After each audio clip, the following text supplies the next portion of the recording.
Brainstorming and sharing ideas is the funnest part of the creative process. We decided to skip the boring part of actually making stuff and just do the fun part. I'm your host, Tom Walma. My name's Kevin. I'm Justin Sakarica. I'm Stu McAllister. And this is Creativity Wasted. We all know one of the businesses that got hit the most in this pandemic are restaurants. I think we need to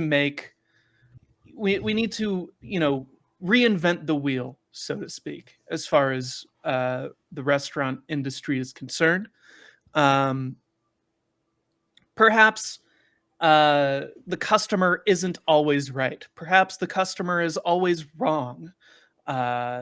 I think it would be very, very great if, the conceit of this restaurant, you go in, you're like, I'll get a burger. And there's a roulette wheel in back that the cook will spin.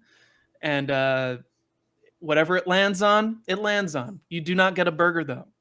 So there's no meaning in whatever you order. You will get what you get, and you cannot complain. So I'm speaking as a restaurant worker. You customers are not fun to work with 60% of the time.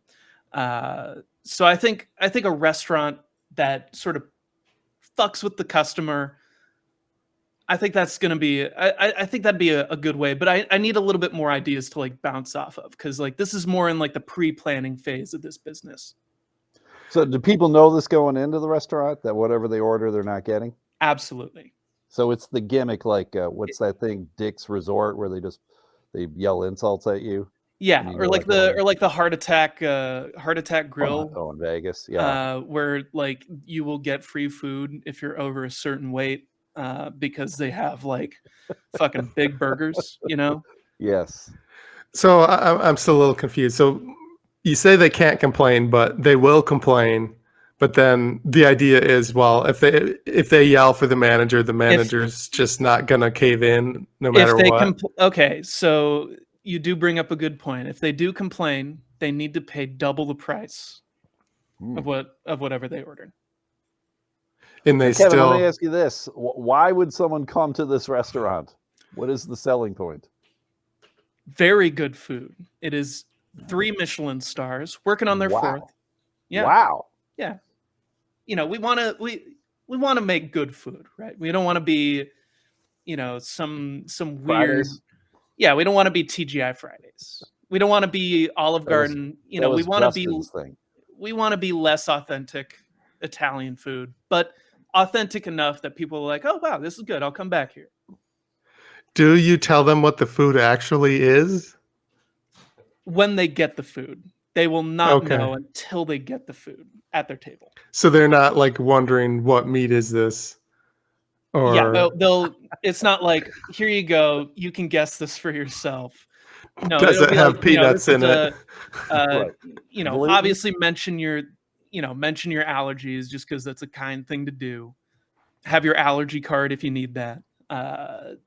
But yeah, you will only find out what you get when you get it. So what do you do? So no menus then? No real menus. Okay. Only the chefs know what you're going to get. And the only menu is there's these things I can order, but I will not get those things in my order. So no soup of the day.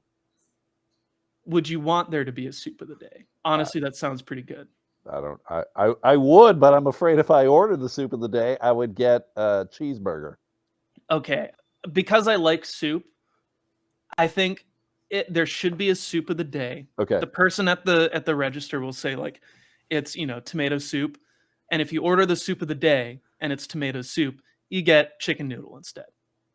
Or whatever, if you're vegetarian or something, you get squash soup or something like that. Squash. So it's still in line with the entire conceit of the restaurant, but so an appetizer would still be an appetizer, a soup would still be a soup, a main dish would be a main dish. Yeah. Vegan would be vegan, but within a subcategory, you'd be getting something else. Yeah. And we have giant roulette wheels for each of these categories in the back.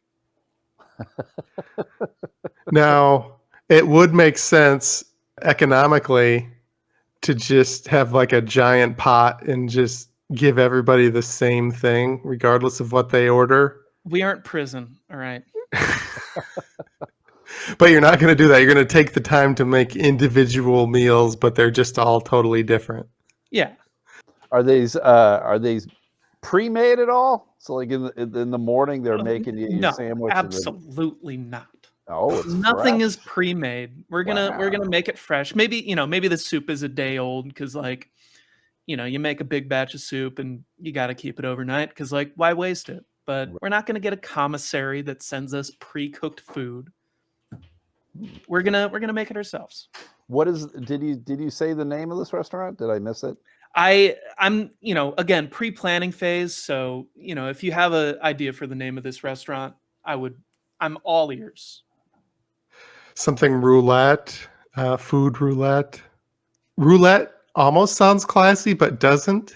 Ooh, roux, like the food Rue of the day. roulette, ROUX, let. Huh. What does ROUX mean? Like a roux is like a sort of like a creamy kind of base kind of thing. It's like flour and fat cooked together, and it thickens sauces. So you can use roux to make sauces. It could be roulette, but you say it different every time. Like people ask how you pronounce it, and one day you'd say roulette, and then the next day you'd say rauxlet or rauxlay. Would your utensils change? Would you give them like chopsticks one day and they're getting whatever? Not with the soups. The soups Okay. you will get a spoon of some sort. It could be a big spoon. It could be a Like a little ladle? or like a little teaspoon or something. We'll have fun with that, but like you can't eat spoon with a fork, or you can't eat soup with a fork. Right. But everything else, 100% up in the air. I like it. Would there be a salad bar where everything is mislabeled? It's all bacon. It all just says bacon on the label, Right. but it clearly looks like lettuce. Right. I'm so disappointed. On a side note, I just got my teeth cleaned and I thought they would look much better in this live stream, but they look freaking orange. I don't know what the deal is. I've been looking at my goddamn teeth the whole time. It could be the lighting.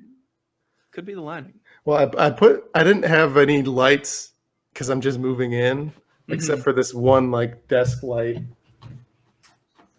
Speaking of this, you could maybe fuck with the food coloring to make things look the wrong color. We can have a green eggs and ham day. Ooh. There you go. Some like themed days. Dr. Seuss, Ian Fleming. You order a burger, you get a martini. That's it. How do you do pricing? That's the one thing, right? Like it.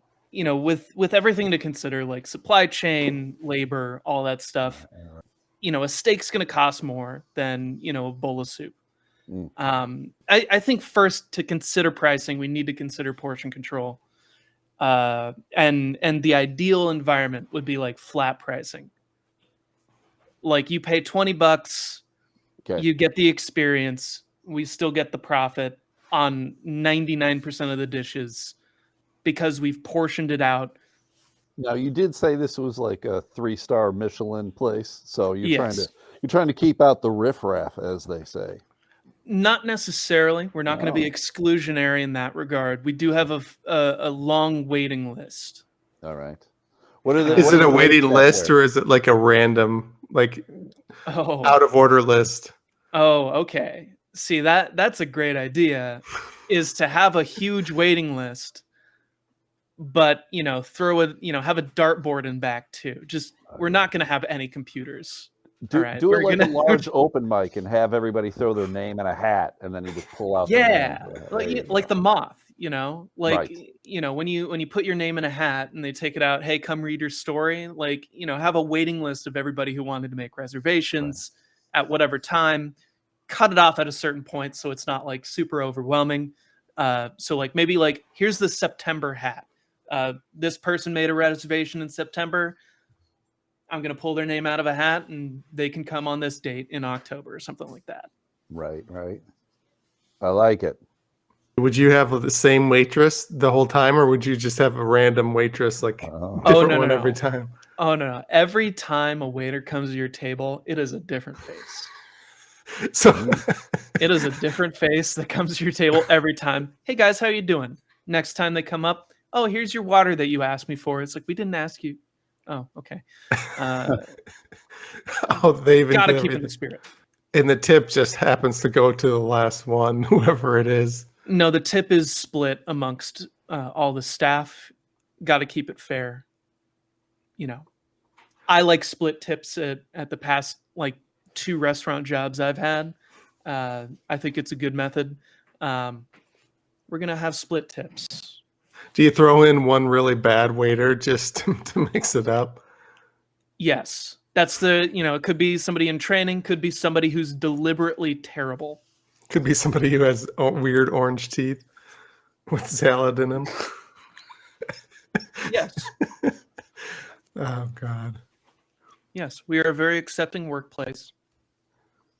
Everybody gets it. Health benefits, 401k. Wow. Yeah.